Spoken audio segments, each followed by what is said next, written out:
Le vol 1732 d'Air France partit de l'aéroport d'Orly, à destination de Nice, sous un ciel d'un bleu éclatant. L'équipage avait déjà commencé le service à bord lorsqu'un sanglot angoissé commença à résonner dans la cabine. En première classe, Béatrice Cavalcanti tentait en vain de calmer son fils Guillaume, âgé de 10 ans. Son expression révélait non seulement de l'inquiétude, mais un désespoir croissant face à l'impossibilité de communiquer. « S'il te plaît, Guy, dis-moi ce qui se passe », murmurait-elle dans un mélange de frustration et d'angoisse, ses mains esquissant des gestes imprécis qui n'atteignaient pas le garçon. Son fils, aux yeux en amande et aux cheveux noirs soigneusement coupés, gardait les mains pressées contre ses oreilles, balançant son corps d'avant en arrière. Des larmes coulaient sur son visage, tandis que ses yeux reflétaient une terreur profonde. En classe économique, Sophie Martin, une fillette aux cheveux bouclés et aux yeux attentifs, leva la tête de son livre. Âgée de seulement 7 ans, elle reconnut immédiatement le son caractéristique venant de la première classe. Ce n'était pas une crise de colère ordinaire, mais le cri de quelqu'un piégé dans son propre monde. Elle regarda son père, Lucas Martin, qui avait également remarqué. « Papa, quelqu'un a besoin d'aide », dit Sophie, ses yeux bruns fixés dans la direction du sanglot. Lucas, ergothérapeute pédiatrique à l'hôpital des enfants Saint-Vincent de Paul de Marseille, reconnut le type de désespoir qui résonnait dans l'avion. Avant qu'il ne puisse répondre, Sophie avait déjà détaché sa ceinture de sécurité et courait dans le couloir étroit en direction de la première classe, dépassant les hôtesses de l'air qui tentèrent de maintenir l'ordre à bord. « Sophie, attends !» appela Lucas, détachant rapidement sa propre ceinture et suivant sa fille à grandes enjambées. Lorsqu'il atteignit la première classe, il trouva Sophie agenouillée à côté du siège où le garçon se débattait. La fillette, avec un calme surprenant pour son âge, bougeait ses mains dans les airs avec des gestes fluides et précis. Ce n'étaient pas des gestes aléatoires, mais un langage complexe, la LSF, la langue des signes française. Les pleurs du garçon avaient cessé brusquement. Ses yeux, encore embués, suivaient avec fascination les mouvements des petites mains de Sophie. Après quelques secondes de surprise, il commença à répondre avec ses propres gestes, ses mains bougeant avec une rapidité née de l'urgence d'être compris. À côté de lui, Béatrice observait la scène avec un mélange d'étonnement et de soulagement. C'était une femme imposante d'environ 40 ans, vêtue d'un tailleur bleu marine qui mettait en évidence sa position de pouvoir. Malgré son apparence impeccable, elle montrait des signes clairs d'épuisement. De légères cernes sous ses yeux maquillés et une tension évidente dans ses épaules. « Je suis désolé pour l'intrusion de ma fille », commença Lucas, embarrassé par la situation. « Elle a remarqué que... »« Elle comprend mon fils ?» l'interrompit Béatrice, sa voix tremblante d'émotion contenue. « Tu arrives à comprendre ce qu'il dit, ma petite ?» Sophie se tourna vers son père et expliqua « Papa, il fait une crise de panique. Il a besoin de la couverture bleue que sa grand-mère a faite. Elle est dans la valise argentée, dans le compartiment à bagages. Il dit qu'il ne peut pas voler sans elle parce qu'elle a l'odeur de sa grand-mère, et il a très peur parce qu'il ne la trouve pas. » Le sang-froid professionnel de Béatrice s'effondra instantanément. Ses yeux se remplirent de larmes et elle couvrit sa bouche de sa main, essayant de retenir un sanglot. Je n'ai pas réussi à comprendre ce qu'il essayait de me dire. Comment ai-je pu ne pas réaliser quelque chose d'aussi simple ? Lucas, reconnaissant le moment de vulnérabilité, agit rapidement. « Laissez-moi vous aider avec les bagages. » Il atteignit le compartiment supérieur et en retira une élégante valise argentée. Béatrice l'ouvrit d'une main tremblante et en sortit une couverture bleu ciel, nettement faite à la main, avec de petites étoiles brodées sur les bords. Dès que Guillaume toucha le tissu, une transformation visible se produisit. Ses épaules tendues se détendirent, sa respiration haletante se normalisa, et il pressa la couverture contre son visage, absorbant l'odeur familière qui lui apportait la sécurité. Ses yeux encore humides rencontrèrent ceux de Sophie, et un sourire timide naquit sur ses lèvres. Ses mains formèrent un « merci » en LSF. « Je ne sais pas comment vous remercier », dit Béatrice, passant ses doigts dans ses cheveux parfaitement coiffés, un geste inconscient qui révélait sa nervosité. « J'apprends la LSF depuis 2 ans, mais en période de crise, j'ai l'impression de tout oublier. Je me bloque simplement. »« Ne vous en voulez pas » répondit Lucas gentiment. La panique nous empêche d'accéder à ce que nous savons. L'hôtesse de l'air, qui observait la scène à une distance respectueuse, s'approcha. « Monsieur, mademoiselle, vous devez retourner à vos sièges pour votre sécurité. »« S'il vous plaît, » intervint Béatrice, « j'aimerais qu'il reste ici en première classe. Il y a des places libres. Et mon fils... » Elle hésita, regardant Guillaume, qui conversait maintenant avec animation avec Sophie en LSF, son visage illuminé par une joie qui contrastait dramatiquement avec le désespoir de quelques minutes auparavant. « Bien sûr, Madame Cavalcanti, » répondit l'hôtesse de l'air promptement, reconnaissant la passagère fréquente. Lucas et Sophie s'installèrent dans les sièges de première classe, en face de Béatrice et Guillaume.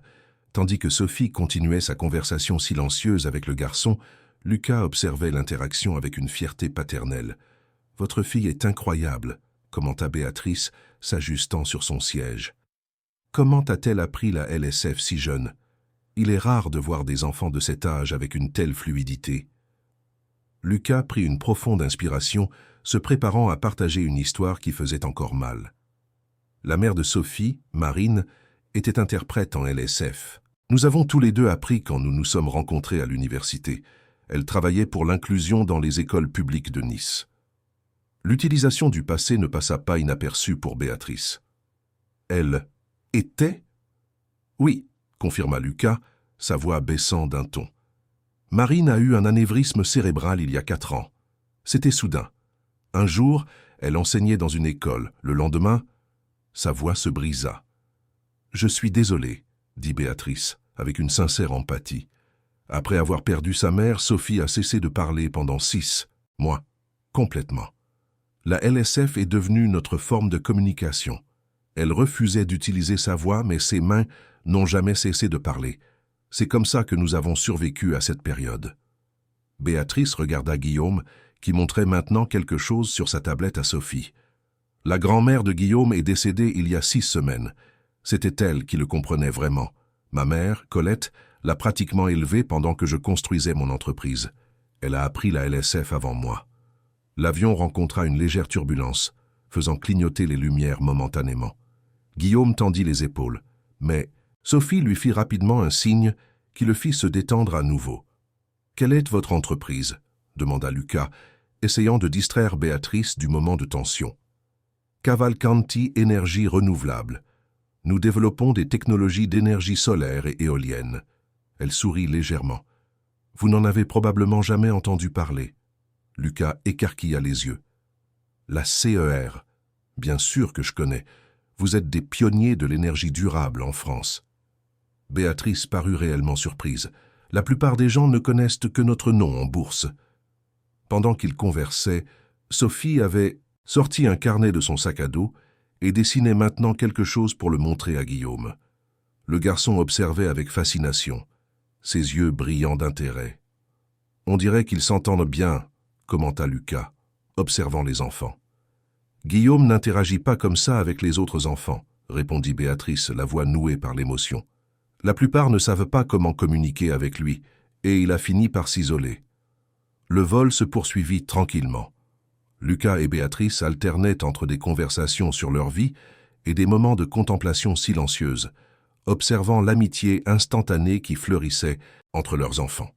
Sophie enseignait un jeu de main à Guillaume, et le garçon, d'abord hésitant, riait bientôt silencieusement de ses propres erreurs.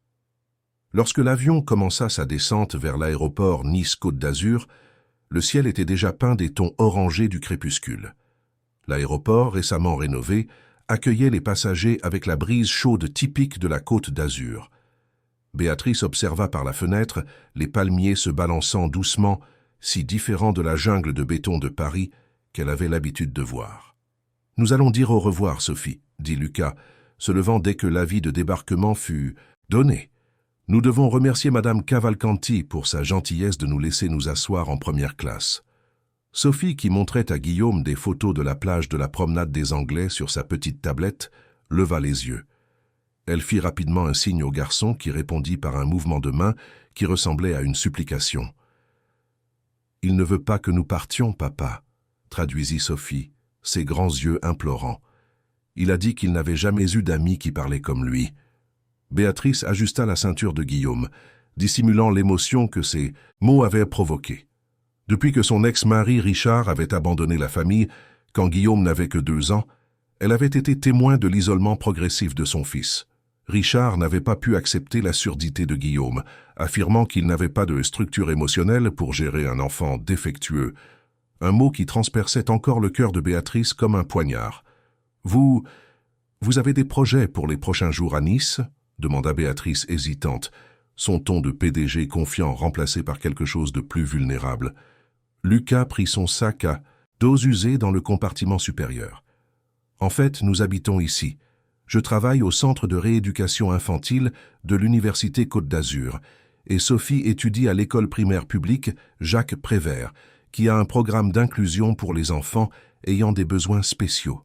« Oh, je pensais que vous étiez juste de passage, » répondit Béatrice, ajustant instinctivement la broche dorée en forme de soleil, symbole de son entreprise, qui ornait le revers de son blazer.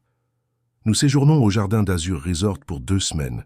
Guillaume a des rendez-vous avec un spécialiste en implants cochléaires à l'hôpital universitaire de Nice. » Les passagers commencèrent à se déplacer dans le couloir étroit, créant cette anxiété typique des débarquements. Sophie et Guillaume semblaient indifférents à l'agitation, absorbés dans leur communication silencieuse. « Nous aimerions beaucoup vous inviter à déjeuner, » continua Béatrice, les mots sortant précipitamment, comme si elle craignait de perdre son courage. « En signe de remerciement. Peut-être demain, si vous êtes libre, bien sûr. » Lucas hésita. Il y avait quelque chose dans la façon dont Béatrice regardait Sophie et Guillaume qui le touchait. Un mélange de gratitude et d'espoir presque douloureux à voir. Cependant, il ne put s'empêcher de remarquer la montre Cartier à son poignet, ses chaussures de marque, le parfum discret mais incontestablement cher. « Des mondes différents, » pensa-t-il. « J'ai des consultations jusqu'à midi, mais nous serions libres après, » répondit-il finalement. Le visage de Béatrice s'illumina. « Excellent! Je connais un restaurant merveilleux à Villefranche-sur-Mer, avec une vue spectaculaire sur la baie. Guillaume adore regarder les bateaux pendant que nous mangeons. Nous pouvons nous y retrouver vers 13h. Ça me semble parfait, » acquiesça Lucas, bien qu'une pointe d'inquiétude le traversât, en pensant au genre d'endroit qu'une femme d'affaires comme Béatrice considérerait merveilleux. Son salaire de thérapeute dans un hôpital public ne lui permettait certainement pas les restaurants de luxe. Ils échangèrent leurs coordonnées et Béatrice insista pour obtenir leur numéro personnel, pas seulement le professionnel figurant sur la carte que Lucas lui avait remise.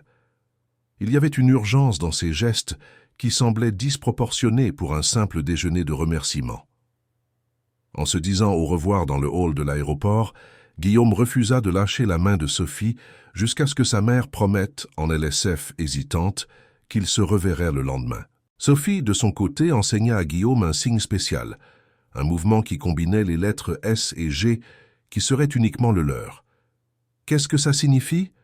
demanda Lucas alors qu'ils marchèrent vers le parking où il avait laissé sa Renault Clio de 5 ans. « C'est notre signe d'amitié », expliqua Sophie avec la simplicité profonde qui surprenait parfois son père. S pour Sophie et G pour Guillaume. Il n'avait jamais eu de signe d'amitié avant. Lucas déglutit, se rappelant comment Marine, sa défunte épouse, avait créé des signes spéciaux pour chaque personne importante dans leur vie. Le leur était un mouvement qui mélangeait les lettres L et M près du cœur. Il le faisait encore toutes les nuits avant de dormir, un rituel privé de deuil et d'amour. Pendant le trajet de l'aéroport à leur maison, dans le quartier du port, Sophie resta étrangement silencieuse, regardant par la fenêtre les lumières de la ville qui commençaient à parsemer la nuit tombante. « Tout va bien, princesse ?» demanda Lucas, jetant un rapide coup d'œil dans le rétroviseur où il pouvait voir le reflet de sa fille. « Guim, rappelle maman !» répondit Sophie, sa petite voix à peine audible au-dessus du ronronnement du moteur. Lucas sentit son cœur se serrer. « Comment ça, ma fille ?» Ses yeux, quand il est heureux, ses yeux brillent comme ceux de maman quand elle racontait des histoires en LSF aux enfants à l'école. Lucas passa son bras autour des petites épaules de sa fille, la serrant plus près. Comment expliquer à une enfant de 7 ans qu'elle avait reconnu chez Béatrice Cavalcanti la même solitude épuisante qu'il avait lui-même portée si longtemps, la fatigue d'être tout pour un enfant, sans personne avec qui partager les moments de doute et de peur. Dans son appartement du luxueux resort du Cap Ferrat, Béatrice observait Guillaume dormir paisiblement, la couverture bleue de sa grand-mère fermement serrée entre ses petits doigts. Sur la table de chevet, une photo encadrée montrait Colette, une dame aux cheveux blancs et au sourire serein, étreignant son petit-fils. Elle avait été prise lors de leur dernière visite à la ferme familiale, dans les environs d'Aix-en-Provence, seulement 3 semaines avant l'infarctus foudroyant qui l'avait emporté.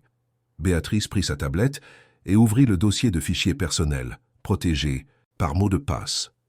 Parmi les documents importants et les photos de famille, elle trouva la vidéo qu'elle cherchait. Guillaume a 4 ans, assis sur les genoux de sa grand-mère, tandis qu'elle lui enseignait patiemment les signes des animaux de la ferme. La joie sur le visage du garçon était radieuse, pure, sans les ombres d'isolement qui s'étaient installées les années suivantes. « Maman », murmura Béatrice à l'image figée de Colette, « nous avons trouvé quelqu'un qui comprend Guy. Une petite fille incroyable qui parle avec ses mains aussi facilement qu'elle respire. Tu aurais adoré la connaître. » Elle ferma la tablette et s'approcha de la grande fenêtre qui offrait une vue panoramique sur la plage. Dehors, la mer du Cap Ferrat brillait sous la lumière de la lune, vaste et mystérieuse. Béatrice pensa à Lucas Martin, à la façon dont il avait semblé à la fois fort et vulnérable. Il n'avait pas ce regard calculateur qu'elle avait l'habitude de rencontrer chez les hommes qui l'entouraient dans le monde de l'entreprise. Ceux qui ne voyaient en elle que la PDG de Cavalcanti Énergie Renouvelable, avec son chiffre d'affaires de plusieurs milliards et son influence politique. Son téléphone vibra avec un message. C'était Carla, son assistante personnelle à Paris, qui envoyait l'agenda mis à jour pour la semaine suivante. Réunion avec des investisseurs, déjeuner stratégique, une vidéoconférence avec des partenaires chinois intéressés par la nouvelle technologie de panneaux solaires développée par son équipe. Béatrice hésita un instant, puis elle tapa une réponse. « Annulez tous les engagements non essentiels pour les 2 prochaines semaines. Je vais prolonger notre séjour à Nice. Guillaume semble bien s'adapter. » Presque instantanément, elle reçut la confirmation de Carla, efficace comme toujours, sans poser de questions, bien que Béatrice pût imaginer sa surprise. En 10 ans, en tant que PDG, elle n'avait jamais prolongé de vacances ou d'absence. De retour dans la chambre, Béatrice s'assit au bord du lit de Guillaume et écarta délicatement une mèche de cheveux de son front. « Demain, tu reverras ton ami », murmura-t-elle, même si elle savait qu'il ne pouvait pas l'entendre. C'était une habitude qu'elle ne pouvait abandonner, parler à son fils comme si un jour, par magie, le son pouvait traverser le silence qui les séparait. Ses doigts formèrent lentement, avec soin pour ne pas faire d'erreur, les signes qu'elle avait appris. « Maman t'aime beaucoup ». C'était l'une des premières phrases qu'elle avait mémorisées lorsqu'elle avait commencé à étudier la LSF, déterminée à construire un pont vers le monde de Guillaume. Le garçon bougea dans son sommeil, un petit sourire se formant sur ses lèvres, comme si, même endormi, il sentait la présence protectrice de sa mère. Le restaurant Le Cabanon du Pêcheur, situé dans la région historique de Villefranche-sur-Mer, était l'un de ces lieux qui combinaient parfaitement la rusticité de la culture locale avec une touche de sophistication. Depuis ses larges terrasses en bois, les clients pouvaient observer les bateaux de pêche naviguant sur les eaux calmes de la baie de Villefranche, tout en savourant des fruits de mer frais servis dans une vaisselle raffinée. Béatrice et Guillaume arrivèrent les premiers. Elle avait opté pour un look plus décontracté, un pantalon blanc en lin, un chemisier en soie bleu marine et des sandales plates, une tentative consciente de paraître moins intimidante que la veille lorsqu'elle portait son uniforme de PDG. Guillaume, quant à lui, portait un bermuda et un t-shirt imprimé de constellations, son intérêt le plus récent. « Il devrait arriver bientôt », signala Béatrice à son fils qui vérifiait anxieusement l'entrée du restaurant à chaque minute. « Rappelle-toi ce dont nous avons parlé. Nous serons polis et ne monopoliserons pas Sophie. » Guillaume hocha la tête distraitement, ses yeux fixés sur la route pavée qui menait au restaurant.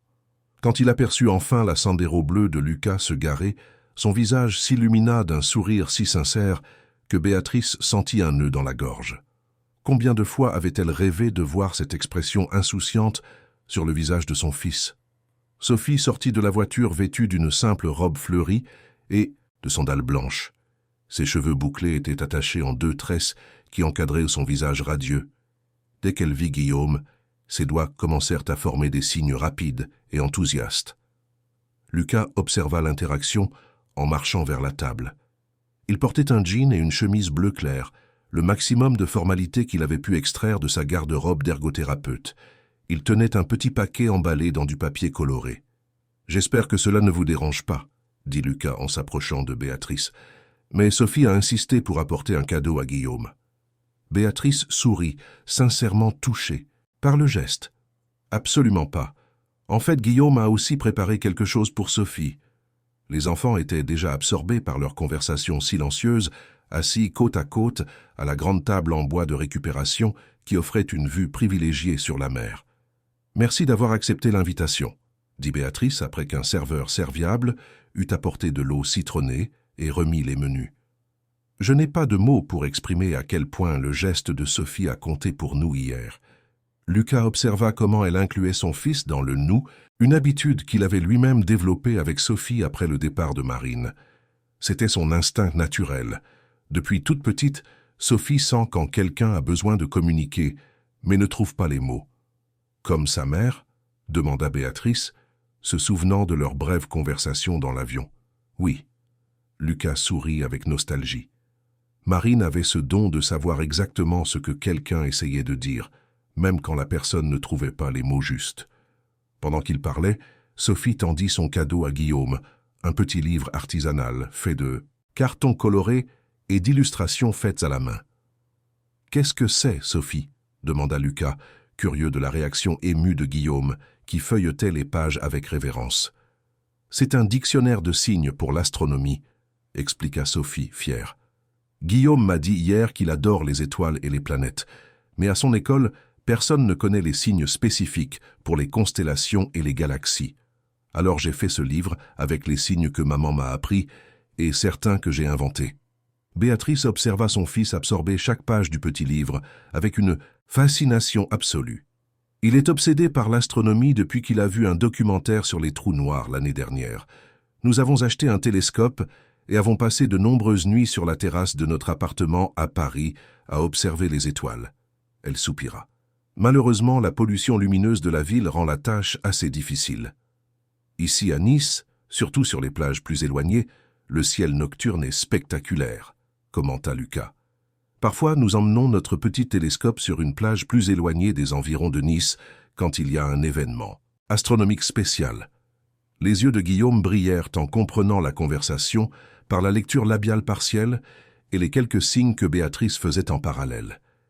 Il tira la manche de sa mère et signala rapidement.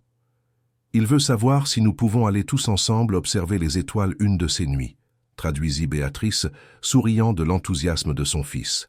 « Bien sûr que oui », répondit Lucas, regardant Sophie, qui battait déjà des mains d'excitation. « En fait, il va y avoir une pluie de météores la semaine prochaine. Nous pourrions organiser un pique-nique nocturne sur la plage. » Le serveur revint prendre les commandes. Lucas hésita en voyant les prix sur le menu. Un déjeuner ici coûterait pratiquement la moitié de son budget hebdomadaire pour la nourriture. Percevant son inconfort, Béatrice intervint doucement. « S'il vous plaît, laissez-moi vous inviter aujourd'hui. C'est le moins que je puisse faire après tout. » Lucas était sur le point de refuser quand Sophie donna un coup de coude à Guillaume, qui ouvrit immédiatement son propre sac à dos et en sortit un objet emballé dans du papier cadeau bleu métallique.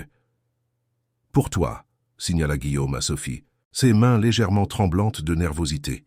Sophie déballa soigneusement le cadeau, révélant un petit projecteur d'étoiles en forme de globe. Ses yeux s'écarquillèrent d'éblouissement. « C'est comme celui que j'ai dans ma chambre », expliqua Guillaume en LSF. « Quand tu l'allumes, il projette les constellations au plafond.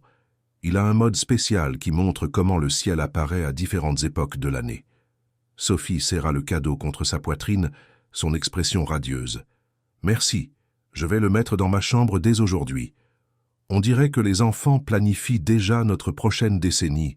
D'amitié, » plaisanta Béatrice, le commentaire sortant plus ému qu'elle ne l'avait voulu. Lucas sourit, sentant quelque chose d'inattendu se dérouler entre eux, une familiarité qui prendrait normalement des mois à se développer. Le déjeuner se déroula à un rythme agréable, avec des plats de fruits de mer partagés et des conversations qui coulaient naturellement. Lucas raconta son travail au centre de rééducation, où il s'occupait d'enfants avec divers défis de développement, de l'autisme à la paralysie cérébrale.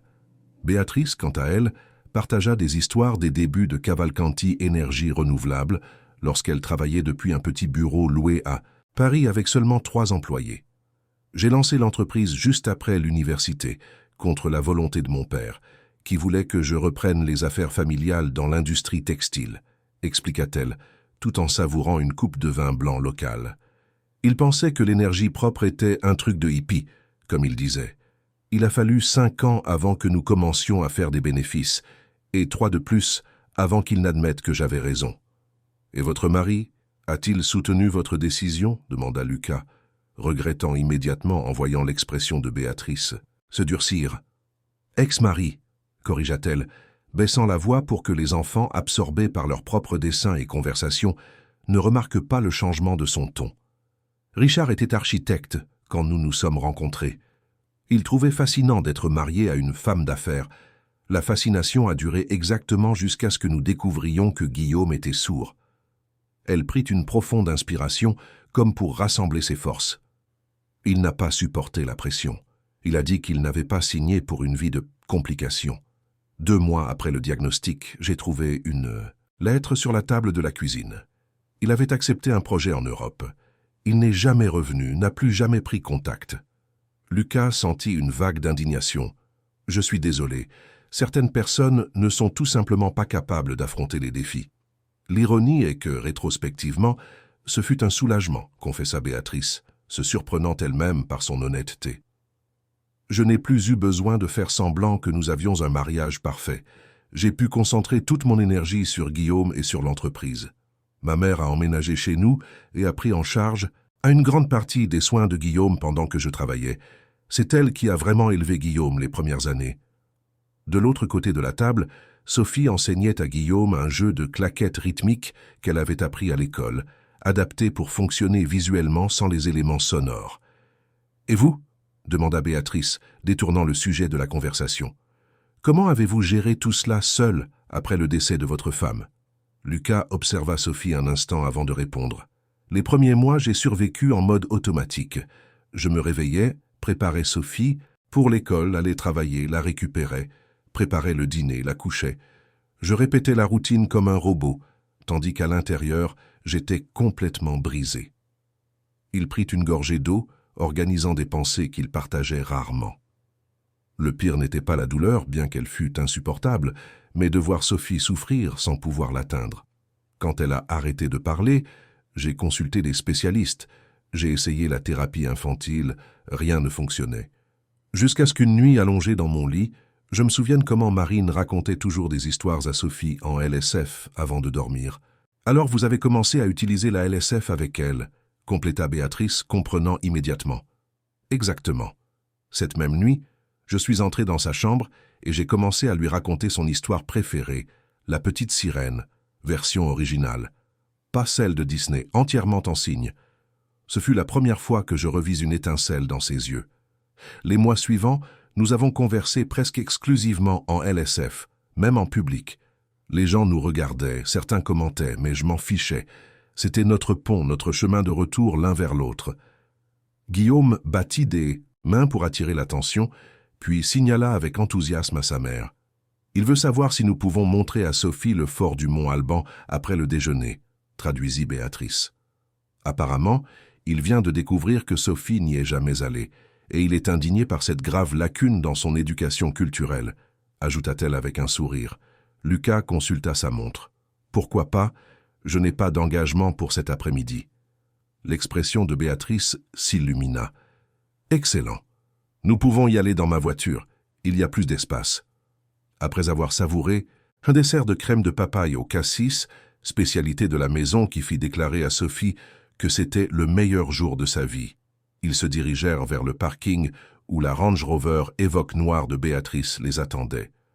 Pendant le trajet vers le nord de la région, où se situait le fort historique, Lucas ne put s'empêcher de remarquer à quel point Béatrice semblait différente au volant, loin des pressions corporatives.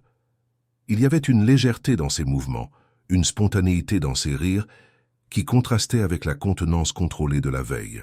Sur la banquette arrière, Sophie enseignait à Guillaume une chanson enfantine en LSF, adaptant les éléments sonores en expressions faciales exagérées qui faisaient éclater le garçon de rire. C'était un rire silencieux, mais d'une certaine manière plus expressif que n'importe quel son.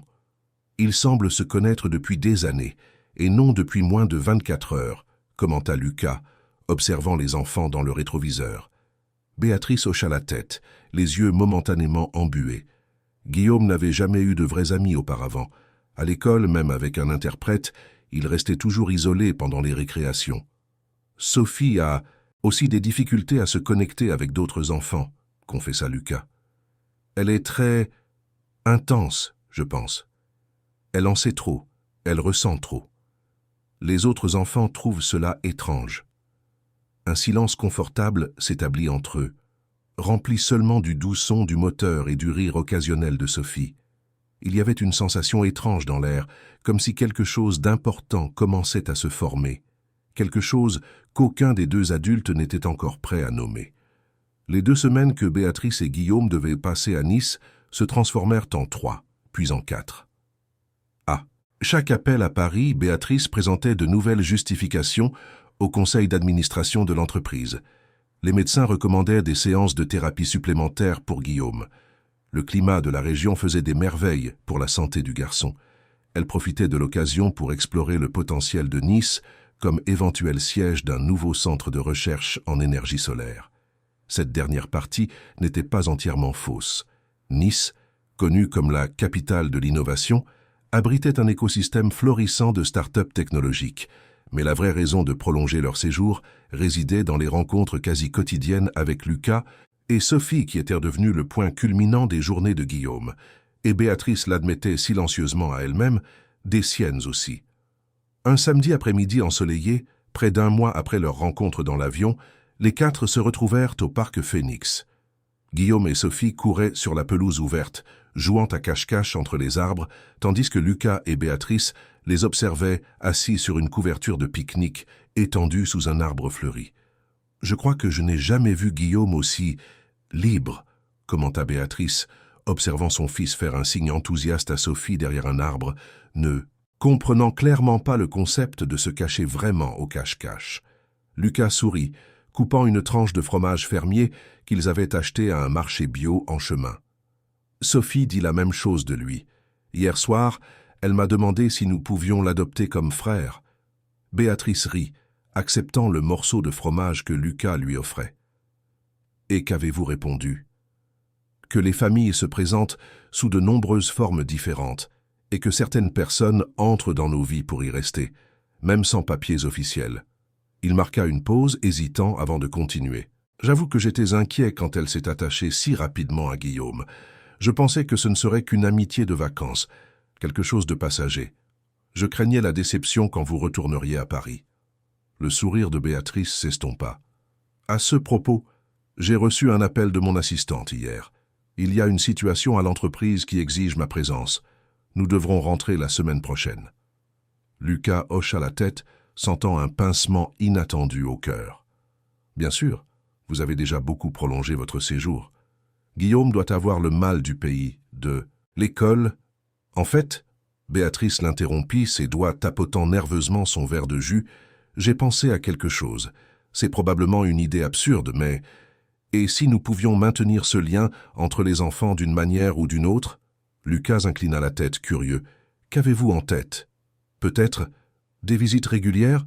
Paris n'est pas si loin. Nous pourrions amener Guillaume 1 fois par mois, ou Sophie pourrait nous rendre visite. Toutes les dépenses étant prises en charge, évidemment. Quelque chose dans l'expression de Lucas changea. Un léger durcissement autour des yeux. Béatrice, j'apprécie l'offre, mais je n'ai pas besoin que vous financiez notre amitié. Sophie et moi ne sommes pas un projet de charité. Béatrice rougit intensément, réalisant son erreur. Non, ce n'est pas ce que je voulais dire. Je voulais juste... Elle prit une profonde inspiration, réorganisant ses pensées. Désolé, j'ai l'habitude de résoudre les problèmes avec de l'argent. C'est une mauvaise habitude de PDG. Le visage de Lucas s'adoucit. Je m'excuse aussi pour ma réaction excessive. C'est un réflexe automatique. Depuis que Marine est partie, je dois faire face à des gens bien intentionnés qui essaient de aider le pauvre veuf et sa fille. Je comprends parfaitement, répondit Béatrice. Après le départ de Richard, j'ai vécu quelque chose de similaire. Des gens qui supposaient que j'avais besoin d'un homme pour compléter à notre famille. Comme si Guillaume et moi étions d'une manière ou d'une autre incomplets, parce que nous n'étions que deux. Ils partagèrent un sourire de compréhension mutuelle, le petit malentendu se dissipant aussi vite qu'il était apparu. « Que diriez-vous de commencer par des appels vidéo réguliers ?» suggéra Lucas. « Les enfants peuvent se voir au moins quelques fois par semaine. Et peut-être, quand ce sera faisable pour nous deux, nous organiserons des visites, en partageant les coûts comme des adultes raisonnables. » Béatrice tendit la main pour sceller l'accord. « Affaire conclue, thérapeute Martin. » Au loin, Guillaume et Sophie avaient abandonné le cache-cache et étaient maintenant agenouillés près d'une fourmilière, observant avec fascination la ligne organisée de fourmis transportant de petits fragments de feuilles. Les semaines suivantes établirent un nouveau rythme pour les deux familles. Béatrice et Guillaume retournèrent à Paris, mais la distance physique affecta peu le lien qui s'était formé. Chaque soir à 19h30, Guillaume s'asseyait avec impatience devant l'ordinateur pour un appel vidéo avec Sophie. Les enfants développèrent rapidement une routine. Ils partagèrent les découvertes du jour, montraient de nouveaux jouets ou livres, et faisaient souvent leurs devoirs ensemble, malgré le fait qu'ils fréquentaient des écoles différentes. À la surprise de Béatrice, Guillaume commença à montrer des progrès notables à l'école. Sa maîtresse appela, intriguée par la soudaine participation du garçon aux activités collectives, quelque chose qu'il avait toujours évité. « Il semble plus confiant », expliqua l'éducatrice. « Moins réticent à communiquer, même avec ceux qui ne maîtrisent pas la LSF. » À Nice, Sophie aussi s'épanouissait. Lucas remarqua qu'elle recommençait à utiliser davantage sa voix, mélangeant naturellement la parole et les signes, comme elle le faisait avant le départ de Marine. Sa maîtresse commenta que Sophie avait commencé à aider d'autres élèves en difficulté d'apprentissage, faisant preuve d'une patience inhabituelle pour son âge. 3 semaines après le retour de Béatrice et Guillaume à Paris, Lucas reçut un appel inattendu sur son portable alors qu'il préparait le dîner. « Lucas, c'est Béatrice. Désolé d'appeler en dehors de notre horaire convenu, mais sa voix semblait tendue, presque tremblante. Il est arrivé quelque chose à Guillaume ?» demanda Lucas immédiatement, l'instinct paternel se manifestant. « Non, il va bien. En fait, elle marqua une pause, comme pour rassembler son courage. Je suis à Nice. Je suis arrivé il y a 1 heure. Nous avons une réunion demain avec le secrétariat régional à la science et à la technologie concernant un possible centre de recherche ici. »« Oh, » répondit Lucas, surpris, « c'est inattendu. »« Je sais, c'était un peu à la dernière minute. Ce que je voulais demander, c'est, vous et Sophie, seriez-vous disponibles pour dîner avec nous ce soir? Guillaume ne sait pas que nous sommes ici. Je voulais lui faire une surprise. » 2 heures plus tard, Béatrice et Lucas observaient, émus, les retrouvailles des enfants au restaurant de l'hôtel Negresco dans le centre historique de la ville. Guillaume sauta littéralement de joie en voyant Sophie entrer dans la salle, et les deux s'engagèrent immédiatement dans une conversation animée en LSF, ignorant complètement le menu élégant et les autres clients qui lançaient occasionnellement des regards curieux vers leur éloquente communication silencieuse. « Vous ne m'avez pas dit que vous veniez », commenta Lucas lorsqu'ils eurent enfin un moment seuls, tandis que les enfants étaient occupés au buffet de dessert. Béatrice joua avec sa coupe de vin, évitant son regard. « J'ai craint que vous ayez déjà des engagements. » Un mardi soir, ma vie sociale consiste essentiellement à aider Sophie avec ses devoirs et à regarder des documentaires sur les animaux marins. Elle sourit, rencontrant enfin ses yeux. La vérité est que nous n'avons aucune réunion demain. J'ai inventé une excuse pour venir. Guillaume était si mélancolique ces derniers jours, et moi aussi j'ai ressenti le manque de... Elle hésita. De quoi? Lucas l'encouragea, son cœur s'accélérant involontairement. De nos conversations, compléta-t-elle, une légère rougeur colorant ses joues. C'est étrange, mais en quelques semaines seulement, vous êtes devenu quelqu'un avec qui je peux être juste Béatrice. Pas la PDG, pas la mère parfaite, pas la femme qui doit avoir toutes les réponses, juste moi. La confession, si simple et en même temps si significative, planait entre eux comme quelque chose de précieux et de fragile. Lucas résista à l'envie de lui tenir la main sur la table. « Je ressens aussi le manque de nos conversations, » admit-il. Sophie a tellement parlé de vous que parfois j'ai l'impression que vous êtes avec nous tous les jours. » Cette visite inattendue établit un nouveau schéma. Toutes les 2 semaines, Béatrice trouvait une raison d'être à Nice. Une réunion avec des partenaires locaux potentiels, une conférence sur l'énergie renouvelable, une visite à un nouveau parc solaire expérimental. Guillaume commença à avoir des consultations régulières avec une orthophoniste spécialisée au CHU de Nice qui travaillait avec des enfants sourds candidats à un implant cochléaire. « Nous avons d'excellents spécialistes à Paris », expliqua Béatrice lorsque Lucas s'interrogea sur la logistique compliquée. « Mais Guillaume se sent plus à l'aise ici. Je pense qu'il associe Nice à de bonnes choses. » Lors d'une de ses visites, près de 2 mois après leur première rencontre dans l'avion, Béatrice a invité Lucas à prendre un café après que les enfants soient allés au cinéma avec la nounou qui aidait occasionnellement Lucas lorsqu'il devait travailler tard. Le café du musée, situé au musée historique de Nice, offrait une vue imprenable sur le pont de la baie des Anges, tout en servant des grains de café spéciaux cultivés dans les montagnes de la région niçoise. Assis à une table sur la véranda, la brise marine agitant doucement les serviettes en tissu, il ressemblait à un couple comme les autres, à l'exception du nervosisme évident qui flottait entre eux. « J'ai réfléchi », commença Béatrice après que le serveur eut servi leur boisson, un double espresso pour elle, un cappuccino pour lui. À l'avenir. Lucas attendit, lui laissant l'espace nécessaire pour organiser ses pensées. Le siège social de l'ACR est à Paris, comme vous le savez. Mais ces dernières années, nous nous sommes développés dans d'autres régions. La région sud, avec sa tradition d'innovation technologique, a toujours été dans notre viseur. « Vous envisagez d'ouvrir une succursale ici ?» demanda Lucas, essayant de suivre le fil de la conversation. « En fait, » elle prit une profonde inspiration, « j'envisage de transférer une partie significative de nos opérations ici. Créer un centre de recherche et développement, peut-être même un second siège. » Lucas cligna des yeux, surpris par l'ampleur de l'idée. « C'est un grand pas. Votre conseil d'administration approuverait-il une telle chose ? » « Je suis l'actionnaire majoritaire, » répondit-elle avec un léger sourire. « Et j'ai des arguments solides. L'écosystème d'innovation ici est dynamique. Il y a d'excellentes universités qui forment des talents. La qualité de vie est supérieure à celle de Paris. Les incitations fiscales sont attractives. Et Guillaume a des amis ici, » compléta Lucas doucement. Béatrice regarda sa tasse, comme si elle cherchait des réponses dans le liquide sombre. « Je ne peux pas nier que cela pèse dans la décision, le voir ces 2 derniers. Moi, c'est comme s'il avait enfin trouvé sa place dans le monde. Et ce n'est pas seulement à cause de Sophia, bien qu'elle soit essentielle. C'est tout. Le rythme plus calme de la ville, la nature, même l'école que nous avons visitée la semaine dernière, avec ce programme d'inclusion pour les enfants sourds. »« Vous envisageriez vraiment de déménager à Nice ?» demanda Lucas, essayant de garder un ton neutre, malgré l'accélération soudaine de son pouls. « Je fais plus qu'y penser. J'ai déjà entamé des discussions avec des agents immobiliers. Il y a une maison au Cap de Nice que je pense que Guillaume adorerait. Elle a un grand jardin parfait pour un télescope permanent, et elle se trouve à seulement 20 minutes en voiture du centre-ville. » Lucas but une gorgée de son cappuccino, se donnant le temps de digérer l'information. « Béatrice, je dois vous demander quelle part de cette décision est liée à l'amitié des enfants et quelle part est liée… » Il hésita, incertain de la manière de poursuivre.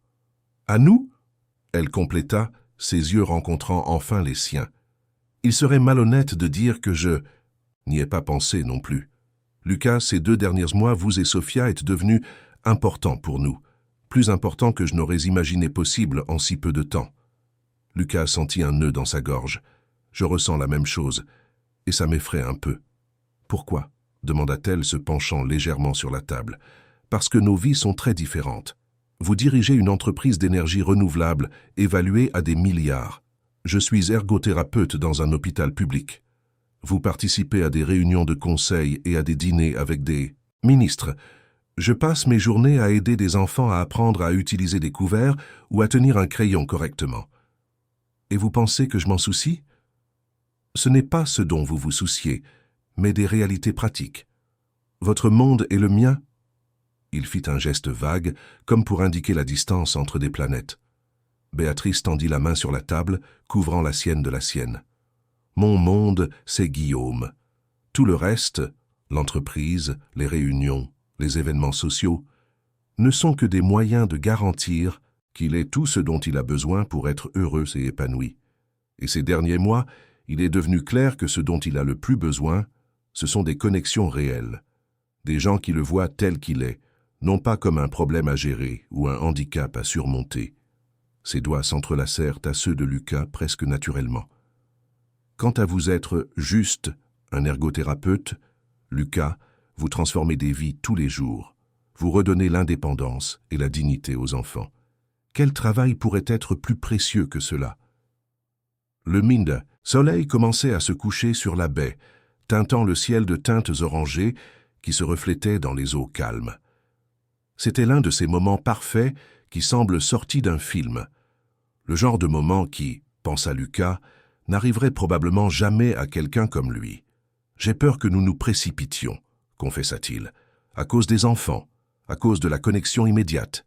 Et j'ai peur que vous vous réveilliez un jour et réalisiez que vous avez commis une erreur en rapprochant votre monde du nôtre. Ou peut-être, répondit Béatrice, ses yeux reflétant, lors du coucher de soleil, je me réveille un jour et réalise que ce fut la meilleure décision que j'ai jamais prise. Avant que Lucas ne puisse répondre, leurs téléphones vibrèrent simultanément. Un message de la nounou les informant que le film était terminé et qu'ils se dirigeaient vers le glacier comme convenu. Le moment intime se dissipa, mais quelque chose avait changé entre eux, une frontière silencieusement franchie, des mots non dits flottant dans l'air comme des promesses. La pluie tombait sans pitié sur Paris cette nuit d'octobre. Des éclairs occasionnels illuminaient le vaste appartement-terrasse de l'un des immeubles les plus exclusifs de Neuilly-sur-Seine, où Béatrice marchait pieds nus, de long en large. Vêtue d'un pantalon de survêtement et d'un simple t-shirt, un look que ses collègues de travail n'auraient jamais imaginé sur la PDG, toujours impeccable de Cavalcanti énergie renouvelable. Elle semblait perdue dans ses pensées, sa silhouette découpée contre les grandes fenêtres qui montraient la métropole illuminée en contrebas. Dans la pièce d'à côté, Guillaume dormait tranquillement, le projecteur d'étoiles créant un univers particulier sur son plafond, indifférent à la tempête qui se déchaînait aussi bien à l'extérieur qu'à l'intérieur de sa mère. Béatrice vérifia l'heure, 23h42. Trop tard pour un appel. Probablement. Mais 3 mois d'aller-retour entre Paris et Nice, de conversations interrompues et de moments presque parfaits, avaient créé en elle une urgence qui ne pouvait plus être contenue. Son téléphone portable personnel, pas celui de l'entreprise qui ne quittait généralement pas ses mains, était posé sur le canapé en cuir italien. Elle le fixa pendant de longues secondes, avant de finalement le prendre et de composer le numéro qu'elle connaissait déjà par cœur. À Nice, Lucas était assis à la petite table de la cuisine, entouré de rapports thérapeutiques qu'il devait terminer avant le lendemain. Sophia dormait déjà depuis des heures, sa chambre silencieuse à l'exception du doux bourdonnement du projecteur d'étoiles que Guillaume lui avait offert, désormais un élément indispensable de sa routine nocturne. La sonnerie du portable le fit sursauter. En voyant le nom de Béatrice sur l'écran, une vague d'inquiétude le submergea immédiatement. « Il s'est passé quelque chose ?» répondit-il, sans se soucier des salutations. Il était trop tard pour des appels sociaux, surtout venant de Béatrice qui respectait les horaires avec une précision presque obsessionnelle. « Non, tout va bien. » Sa voix parut légèrement tremblante de l'autre côté. « Désolé pour l'heure. Je sais qu'il est tard. »« Béatrice, vous pleurez ?» demanda Lucas, maintenant véritablement alarmé. « Non, » elle répondit, suivie d'un son qui ressemblait fort à un sanglot retenu. « Peut-être. Je ne sais pas. » Lucas se leva, emmenant le téléphone jusqu'au balcon pour éviter de réveiller Sophia. La pluie tombait à Nice aussi, bien que plus doucement, créant un rideau argenté qui reflétait les lumières de la ville. Que s'est-il passé? Il y eut un long silence avant que Béatrice ne réponde enfin, sa voix maintenant plus ferme, comme si elle avait pris une décision. « J'ai pris une décision aujourd'hui, Lucas. Je viens de sortir d'une réunion d'urgence avec le conseil d'administration de la CER. »« Une réunion à 11h du soir ?» demanda-t-il confus. « Vidéoconférence. 3 membres du conseil sont à Shanghai, nous avons donc dû nous adapter au fuseau horaire. Elle marqua une pause. Je vais transférer le siège de la recherche et développement de l'entreprise à Nice. L'annonce officielle sera faite la semaine prochaine. Waouh! Lucas s'appuya sur la balustrade du balcon, absorbant la nouvelle. C'est énorme. Énorme. Nous parlons d'un investissement de plus de 200 millions d'euros dans la région, la création d'environ 500 emplois directs, des partenariats avec des universités locales. Elle récitait les chiffres comme si elle était en pleine présentation d'entreprise, mais sa voix flanchait légèrement par moments. « Béatrice, c'est merveilleux pour la ville, mais vous allez bien? Vous ne semblez pas m'appeler à presque minuit pour discuter de projections économiques. » Un autre long silence s'ensuivit, interrompu seulement par le bruit de la pluie dans les 2 villes. « J'ai signé le contrat de la maison au Cap de Nice aujourd'hui, » elle révéla finalement. « Celle que j'ai mentionnée, avec le grand jardin. Les meubles seront livrés la semaine prochaine. Guillaume et moi emménagerons définitivement à la fin du mois. » Si vite. Lucas ne put cacher sa surprise. Il savait qu'elle envisageait de déménager, mais la rapidité avec laquelle tout se déroulait le prit au dépourvu. « Quand je décide quelque chose, je ne vois aucune raison d'attendre, » répondit-elle. Et il pouvait imaginer le petit sourire qui courbait probablement ses lèvres maintenant, celui qui apparaissait chaque fois qu'elle parlait de décisions commerciales, confiante et déterminée. Guillaume doit être ravi. Je ne lui ai pas encore dit. Je veux lui faire une surprise. Elle marqua une autre pause, plus longue et chargée cette fois. Lucas, la vérité est que je n'appelle pas seulement pour partager des nouvelles professionnelles. Le cœur de Lucas s'accéléra involontairement. Je vous écoute. J'ai 40 ans, commença-t-elle, sa voix s'adoucissant. J'ai passé les 15 dernières années à bâtir une entreprise, à partir de zéro, à affronter un secteur dominé par les hommes, à prouver ma valeur à maintes reprises. J'ai passé les 8 dernières années à élever un enfant extraordinaire pratiquement seul. Je n'ai jamais eu de temps pour la vulnérabilité. Lucas resta silencieux, lui laissant l'espace de continuer. Mais depuis ce vol, depuis que Sophia a couru dans l'allée de l'avion, Béatrice prit une profonde inspiration. « Lucas, je suis amoureuse de vous. » Les mots flottèrent entre Paris et Nice, portés par des ondes invisibles à travers la tempête. Lucas ferma les yeux, sentant leur impact, comme quelque chose de physique. « Je sais que c'est fou, » continua-t-elle rapidement. « Nous nous connaissons depuis seulement 3 mois. Il y a une dynamique de pouvoir compliquée entre nous. Je suis considérablement plus riche. J'envahis pratiquement votre ville à cause de mes sentiments. Je vous fais probablement peur en ce moment, et je comprendrai tout à fait si vous voulez reculer. » « Béatrice. » Lucas interrompit finalement le flot anxieux de paroles.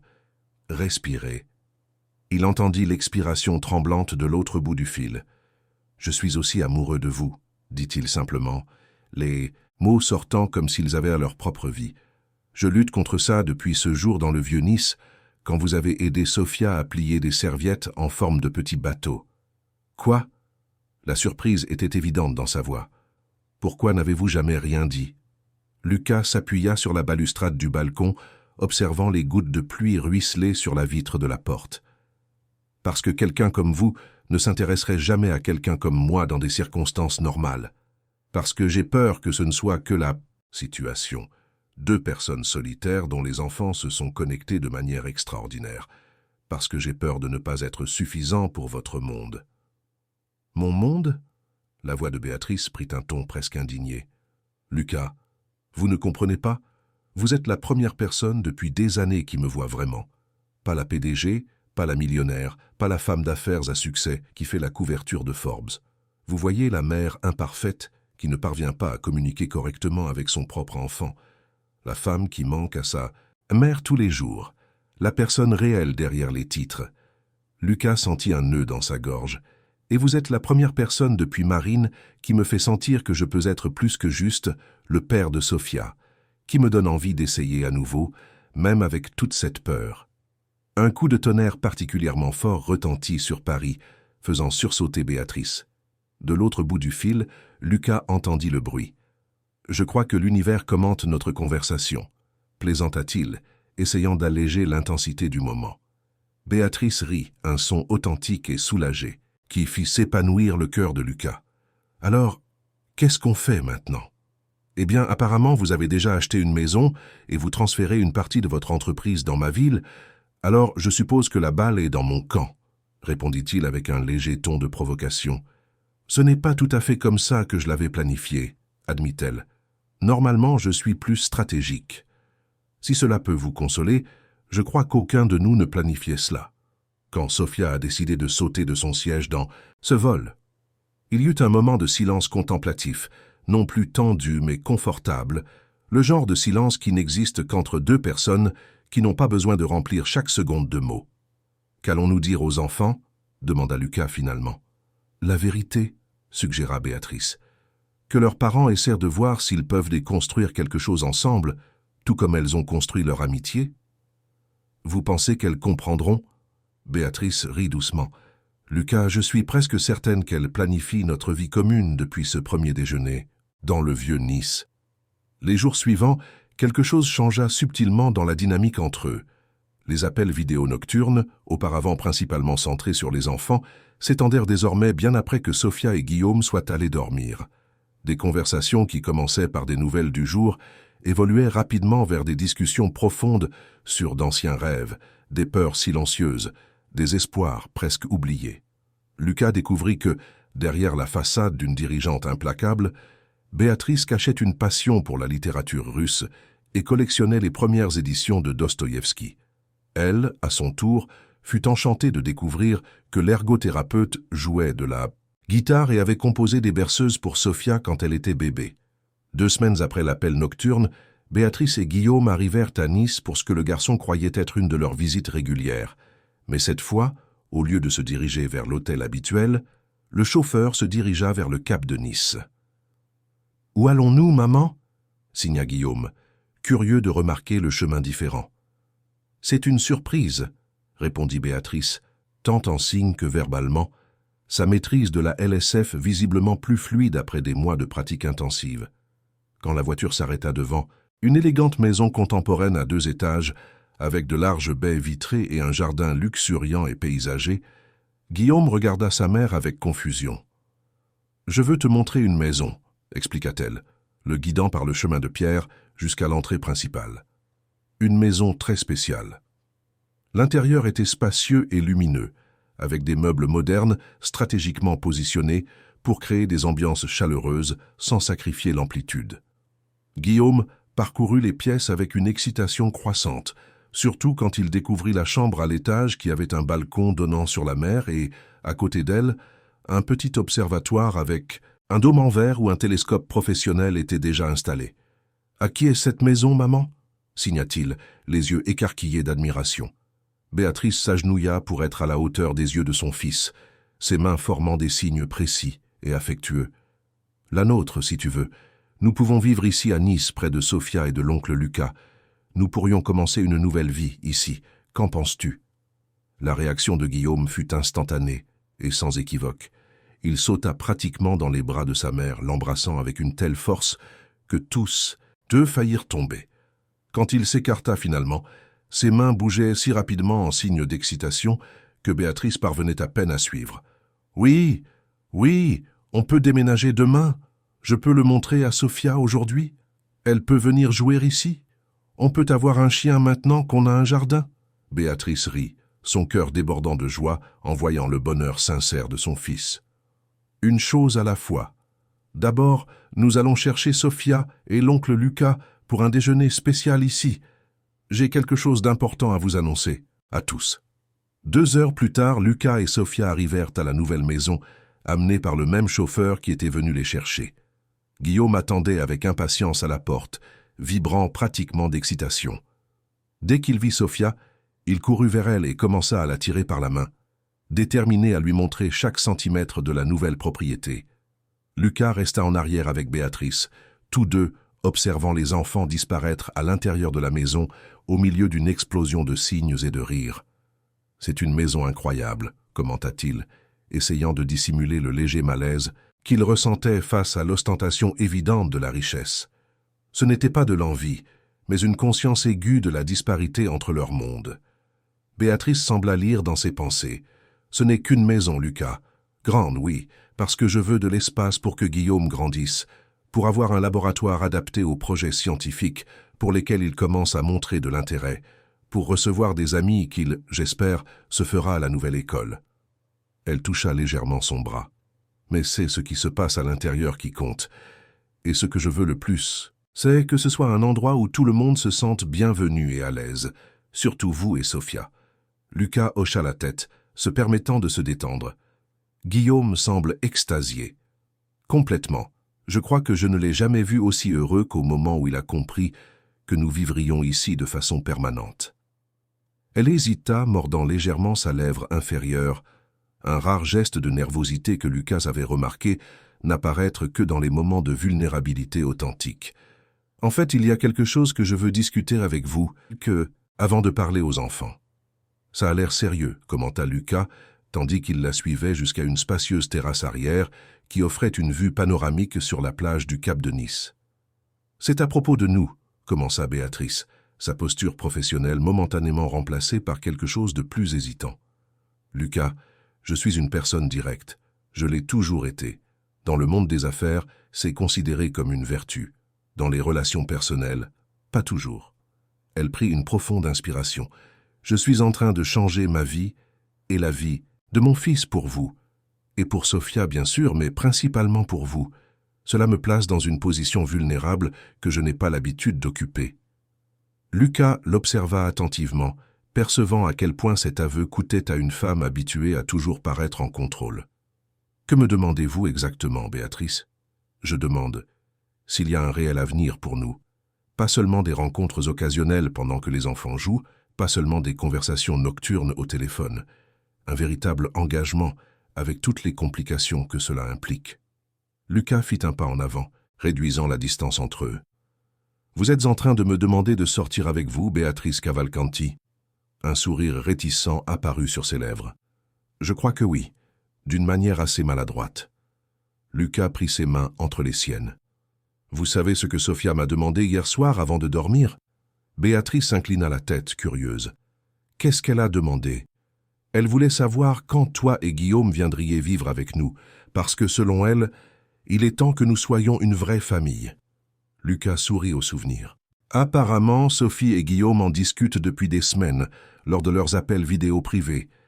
Ils ont un plan détaillé sur la façon de réorganiser notre appartement pour vous accueillir tous les deux. » Béatrice ne put retenir un rire. « Alors, ils sont en train de planifier nos vies ?» ?»« Complètement. Sophie a même suggéré que je pourrais demander Tatibéa en mariage lors du prochain festival d'astronomie à la Sorbonne. Quelque chose sur le fait que c'est romantique de déclarer son amour sous les étoiles. » Le visage de Béatrice rougit intensément, chose rare pour l'exécutive habituellement si posée. « Et, bien, les enfants ont une imagination fertile. » Lucas fit un pas en avant, réduisant encore la distance entre eux. « La question est, Béatrice, je ne peux pas dire que l'idée ne m'a jamais traversé l'esprit. L'air entre eux semblait électrisé. Des années de solitude, de responsabilités portées sans aide, de nuits passées à se demander s'ils trouveraient un jour quelqu'un qui comprendrait leur vie complexe, tout semblait converger vers ce moment, sur ce balcon, avec le son des vagues de Saint-Malo en fond et les rires des enfants résonnant de quelque part à l'intérieur de la maison. « Nous sommes des adultes responsables, » dit finalement Béatrice, sa voix plus douce que Lucas ne l'avait jamais entendue. « Nous connaissons les risques.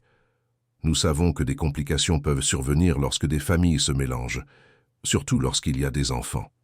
Mais nous savons aussi ce que nous avons perdu, ce que nous avons affronté seuls.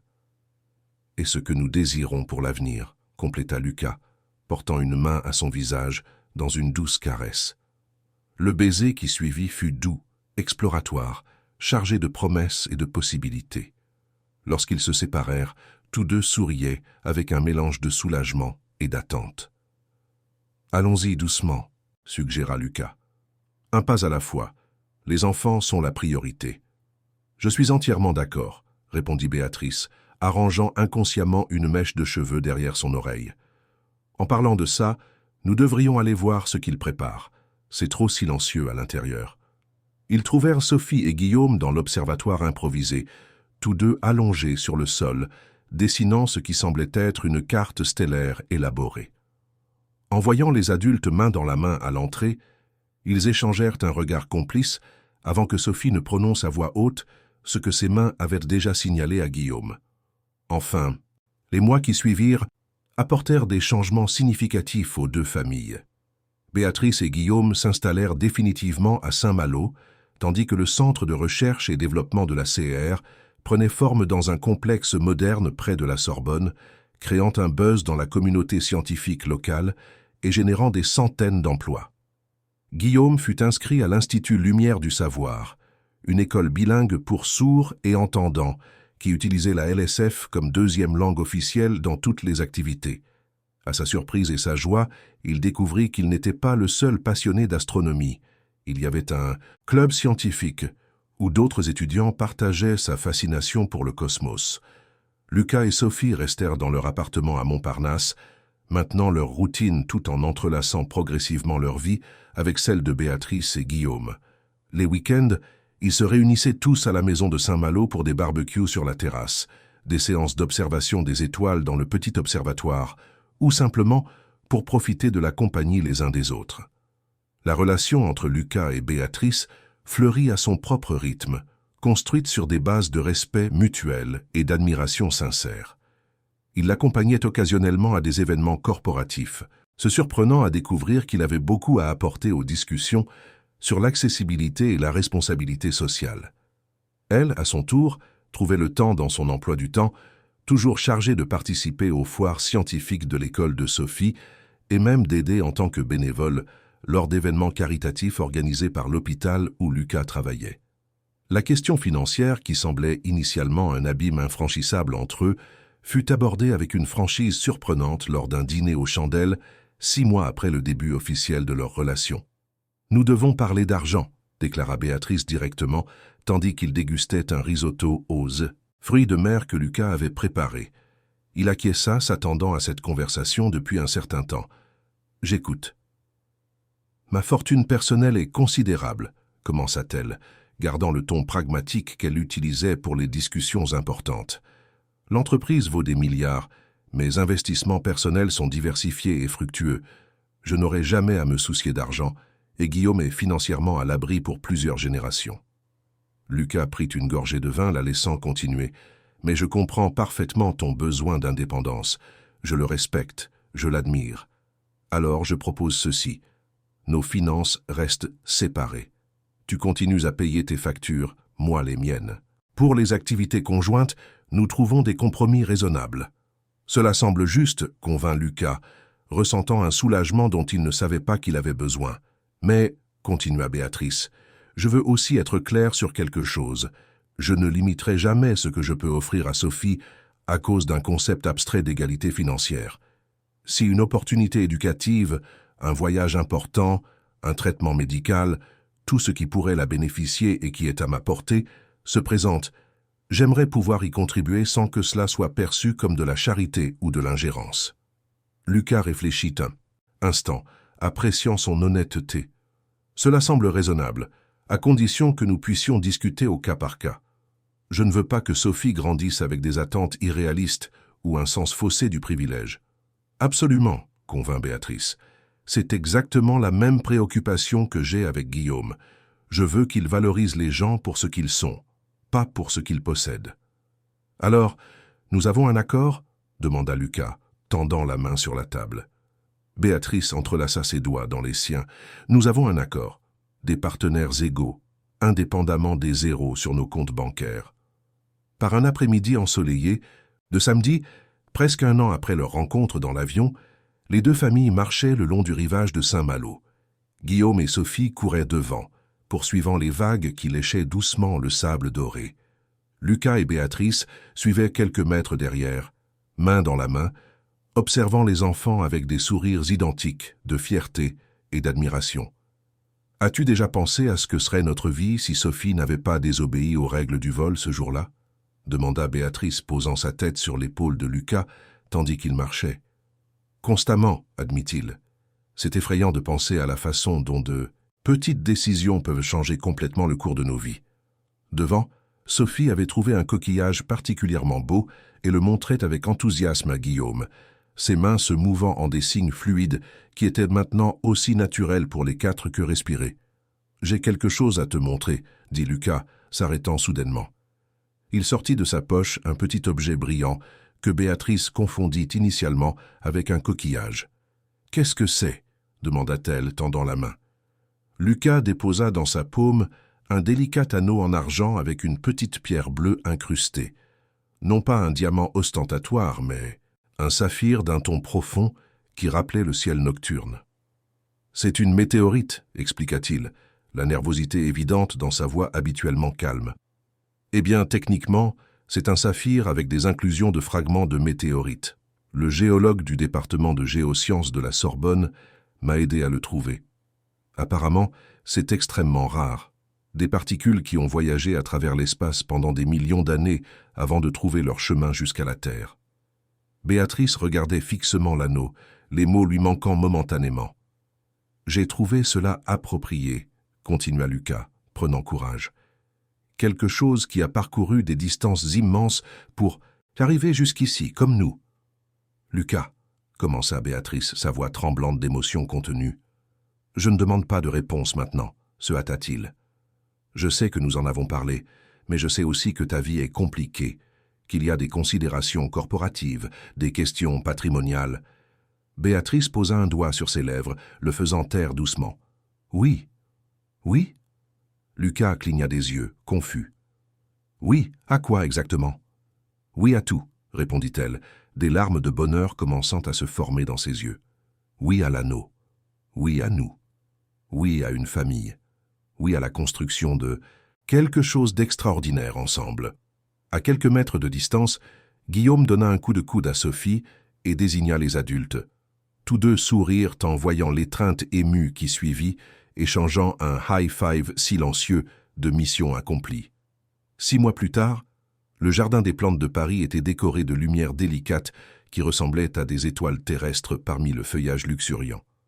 Un chemin de pétales blancs menait à un petit kiosque couvert de plantes grimpantes fleuries, où un groupe sélect de personnes attendait le début de la cérémonie. Ce n'était pas un mariage traditionnel à bien des égards.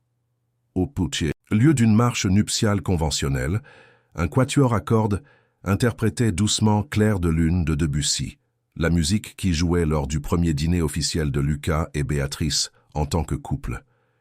Guillaume, élégant dans son costume bleu marine, conduisait sa mère le long du chemin de pétales.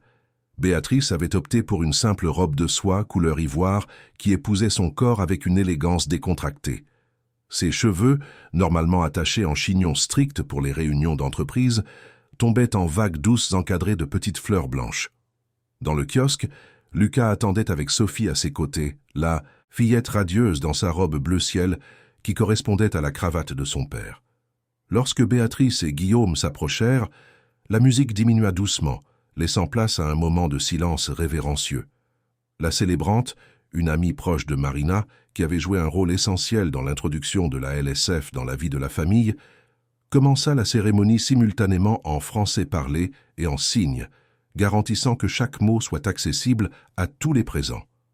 Après les vœux traditionnels, arriva le moment que tous attendaient avec une anticipation particulière. Guillaume et Sophie firent un pas en avant, se positionnant entre les mariés. Avant que Lucas et Béatrice ne soient officiellement déclarés mariés, annonça la célébrante, Guillaume et Sophie aimeraient faire leurs propres vœux de fraternité. Les enfants se tournèrent l'un vers l'autre, les mains levées entre eux. Avec des mouvements synchronisés qu'ils avaient pratiqués pendant des semaines, ils commencèrent à signer « Je promets d'être toujours ton frère, ta sœur », signèrent-ils simultanément, leurs expressions solennelles. « Je promets de protéger tes secrets, de défendre tes choix et de ne jamais te laisser te sentir seul. Je promets de me souvenir que la famille n'est pas seulement ceux avec qui nous naissons, mais ceux que nous choisissons d'aimer. Je promets de regarder les mêmes étoiles que toi quand nous serons éloignés et de me souvenir que nous partageons le même ciel.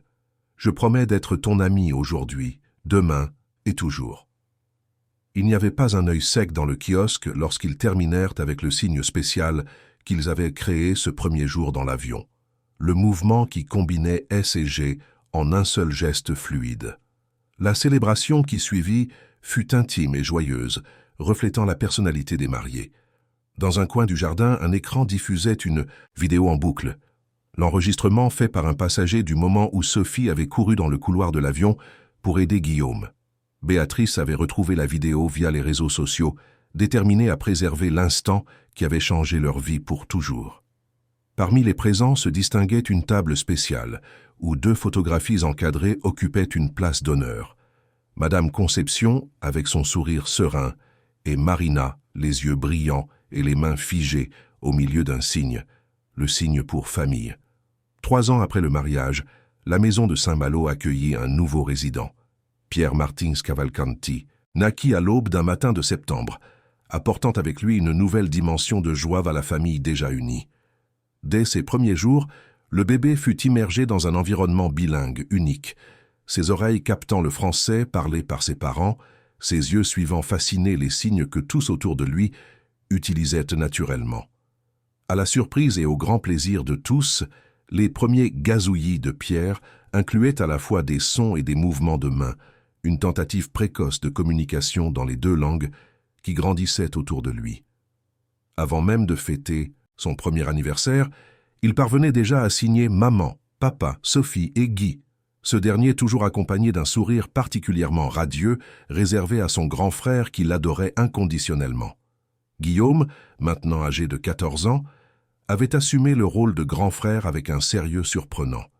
Ses mains patientes guidaient les petites mains de Pierre en signes simples, son visage expressif exagérant les réactions pour faire rire le bébé. Sophie, âgée de 11 ans, était devenue une conteuse bilingue, créant des récits fantastiques qui mêlaient mots et signes de manière si intégrée qu'il était impossible de déterminer quelle était sa première langue. Par une nuit tranquille, tandis que Pierre s'endormait enfin après une séance d'histoire particulièrement animée, Béatrice trouva Lucas sur le balcon, contemplant les étoiles visibles au-dessus de la mer de Saint-Malo. « À quoi penses-tu » demanda-t-elle, glissant à côté de lui sur la grande chaise à bascule. « À quel point nous sommes chanceux » répondit-il, passant son bras autour de ses épaules. « À quel point tout aurait pu être différent si Sophie n'avait pas décidé d'ignorer les règles de sécurité du vol ce jour-là. » Béatrice sourit, se blottissant contre lui. « Tu penses que c'était une coïncidence ? Parfois, je pense que ma mère et Marina étaient là d'une certaine manière, guidant tout. Qui sait ? » Lucas embrassa le sommet de sa tête. « L'univers fonctionne de manière mystérieuse. » De la chambre des enfants venait la douce lueur du projecteur d'étoiles, maintenant un appareil beaucoup plus sophistiqué qui couvrait tout le plafond d'une représentation précise de la Voie lactée. Sous ce ciel artificiel, 3 frères et sœurs que le destin avait unis rêvaient leurs rêves particuliers, connectés par des liens plus forts que le sang. Sur le mur du couloir, une série de photographies racontait l'histoire de leur voyage. Sophie et Guillaume dans l'avion, le premier déjeuner à Honfleur, le déménagement à Saint-Malo, le mariage au Jardin des Plantes de Paris, la naissance de Pierre. Et au centre, plus grande que les autres, une photo récente des 5 sur la plage, avec le coucher de soleil teignant le ciel de tons dorés, tandis qu'ils souriaient à l'appareil photo. Non pas une famille parfaite, mais parfaitement imparfaite dans son authenticité. La Fondation Conception Marina, établie par Béatrice et Lucas la 2e année de leur mariage, avait cru exponentiellement, offrant un soutien éducatif et technologique aux enfants sourds dans toute la France. Ce qui avait commencé comme un petit projet en Bretagne maintenait maintenant des programmes dans 15 régions, avec des plans d'expansion pour toute l'Europe.